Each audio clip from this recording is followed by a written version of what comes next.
Bashinganahe, Bafasoni, Namweguaroka, Togire, Namahoro. Ça, c'est...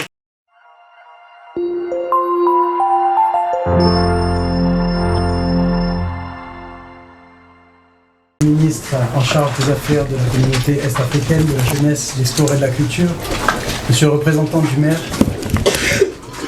monsieur le directeur du festival, monsieur le représentant de la coopération suisse aussi, mesdames, messieurs les journalistes, alors je sais pas, je vais faire un petit exercice périlleux pour moi. Bashinganahe, Bafasoni, Namweguaroka, Togire, Namahoro. Ça c'était... Donc c'est pas facile.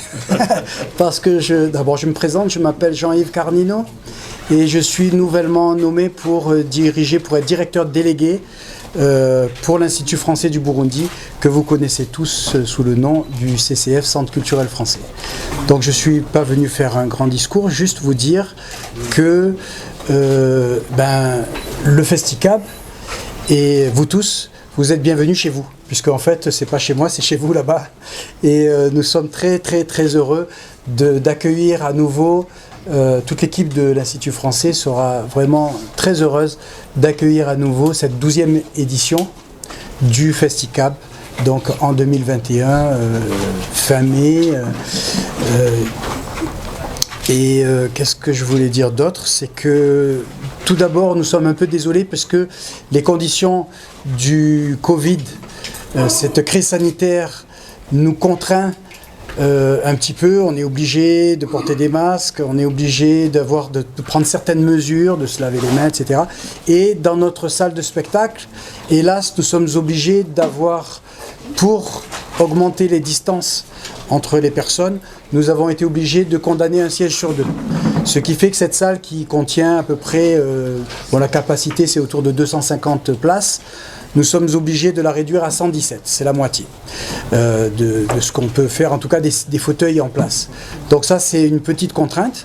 Malgré ça, cette salle sera vraiment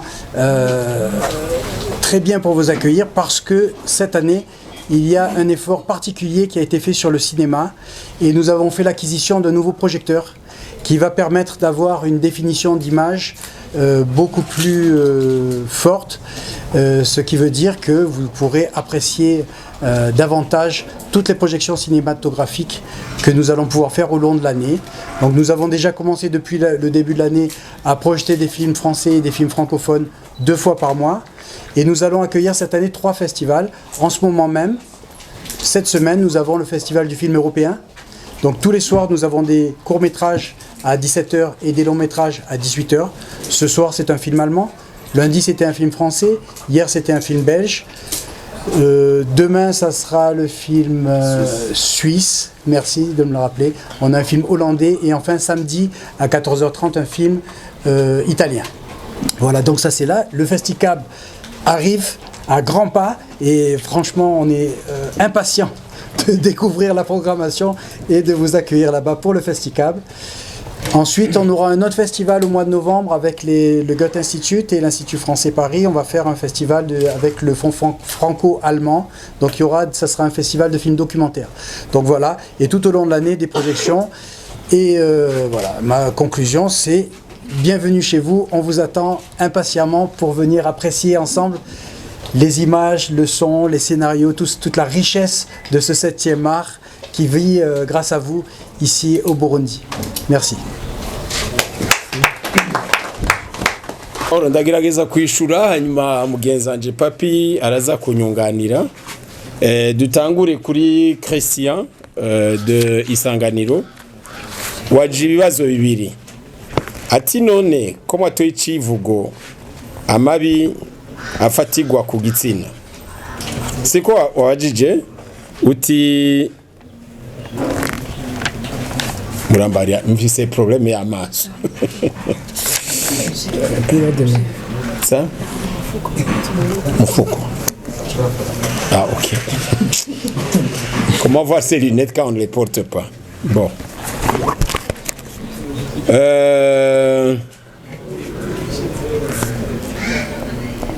wariko bazi ivy'ama production nabajije ko ayandi mateme atari andi mateme okay ego tugira amahoro iyo dufashe teme nukugira ngo turonke icivugo tuzokorerako ngo muri mu manama tugira après ko turaprepara nk'ama conference selon abantu zeye aba partenaires donc abantu badufasha mais kandi nukugira ngo duhimirize abakora amafilme nguwo ushobora kugira ngo aronke filme ija muri ico kintu biradufasha natwebwe mu nyuma kugira ngo hajya twama tugira mu nyuma bijya bita tournée cinématographique ari mu mashuri ari ma commune tukaronka teme dukorerako urumva mugabo ntikibuza yuko n'ayandi masuje azamo kuko twebwe muri compétition turabiki bien sûr hariyo teme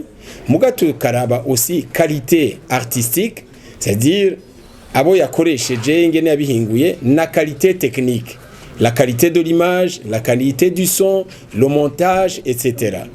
Murazi Festicap duhimiriza cyane cyane ico bita le film d'auteur.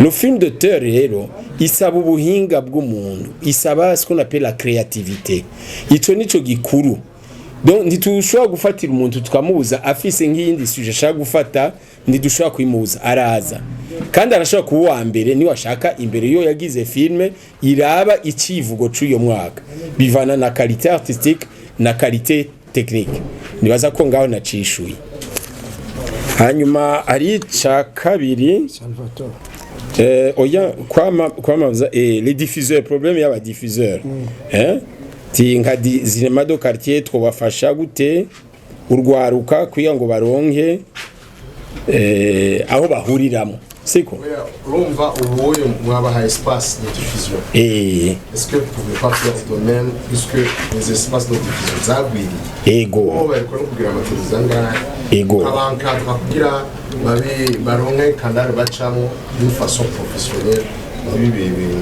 espace de diffusion ngingene babivuze zigiye kuba nyinshi cyane kuko maintenant vous savez depuis qu'il y a eu la migration numérique en 2015 je crois maintenant tout jeune d'abord arashobora gushikira nuze nka chaîne yiwe gucrea chaîne yiwe chaîne ya diffusion hariyo izindi chaîne sanzwe zizwi RTNB unama radio na Isanganiro igiye kugira chaîne yayo hariyo za BNP hariyo ba Coprodac hariyo je maze kubona vraiment ma possibilité menshi namantangara na ma possibilité asigare ni menshi cyane rero biri kubiri aba jeune bubu sico kimwe na jewe niyita BBC born before computer hari ibintu bisiga ntumva mugaba jeune bubu technology barayumva ku buryo bazi n'abantu bagiri ibiki twebwe muri Festicap ico dufasha nukugira ngo tuze turahuza abantu kugira ngo abantu bamenyane qui fait quoi nibaza ko cyo gikuru burya information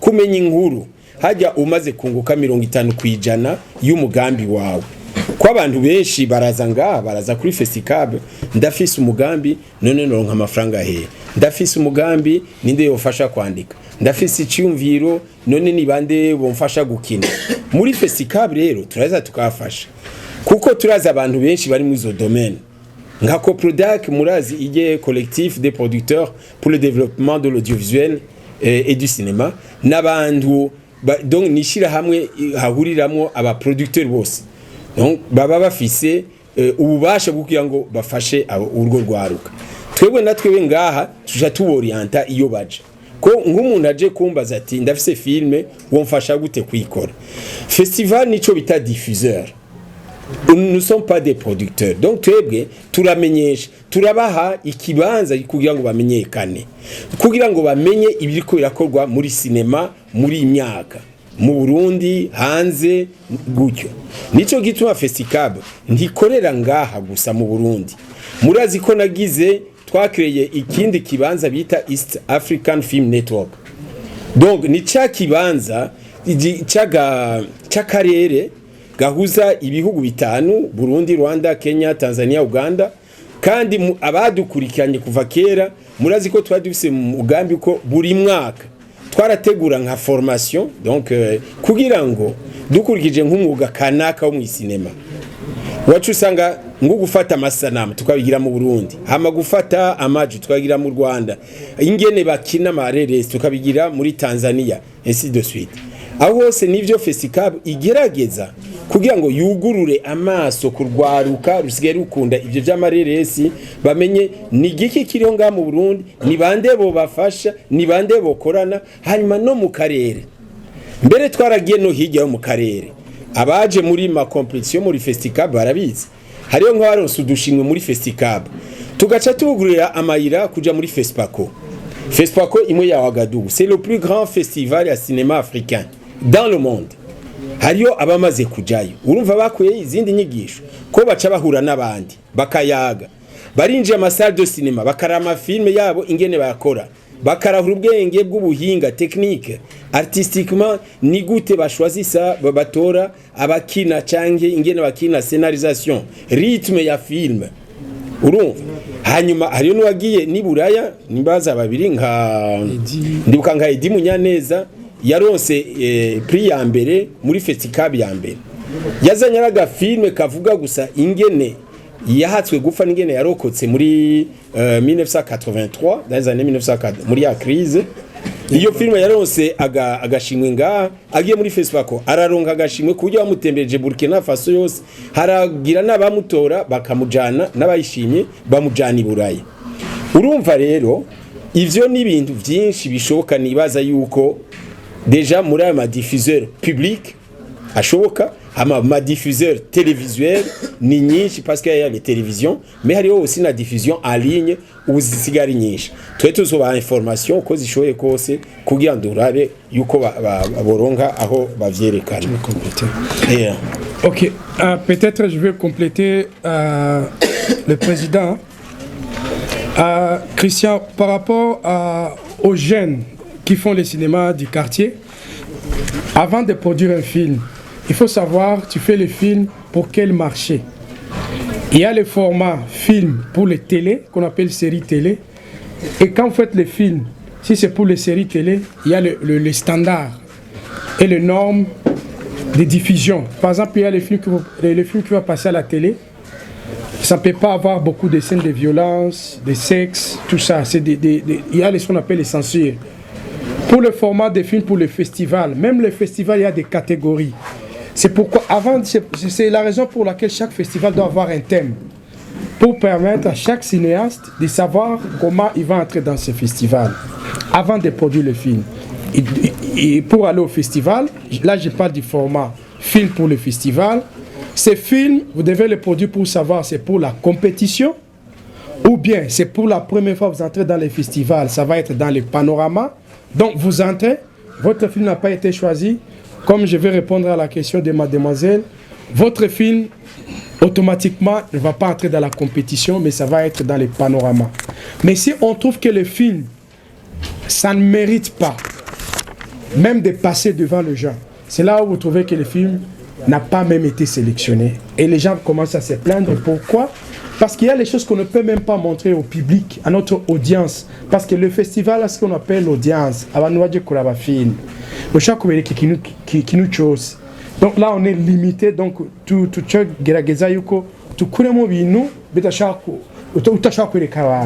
c'est pourquoi les gens peuvent se plaindre. Mais pour les cinémas du quartier, c'est ça ce qu'on a discuté avec le président. On ne peut pas amener tout le monde dans la même compétition. C'est vrai, c'est pas possible. On ne peut pas prendre les joueurs professionnels, les joueurs amateurs, comme vous entendez même dans le football partout. Alors, nous avons imaginé comment nous allons permettre aux gens qui font le cinéma du quartier, les promouvoir. Donc, pour les promouvoir, c'est les permettre qu'ils soient connus, qu'ils puissent être aussi identifiés. Vous voyez, quand il va arriver à l'IFB, avant les gens ne savaient pas que l'IFB c'est pour le Burundais. Je l'ai même dit hier. C'est l'espace qu'on appelle l'espace burundais. Les Français ne sont pas venus au Burundi pour créer cet espace pour les Français. C'est pour nous, les Burundais, les Africains. Alors, les cinéastes, donc les cinéastes les artistes qui sont en train de produire son œuvre dans les quartiers, quels que soient même les musiciens, ils doivent se sentir à l'aise de faire une demande des propositions pour aller jouer ou présenter son œuvre à l'Institut français. Alors nous, en tant que Festicab, ça serait une occasion de leur permettre que tous les ambassadeurs de la communauté internationale qui puissent voir notre vie, la vraie vie qui est cachée, la vie qui n'arrive pas à trouver, que les gens n'arrivent pas à découvrir.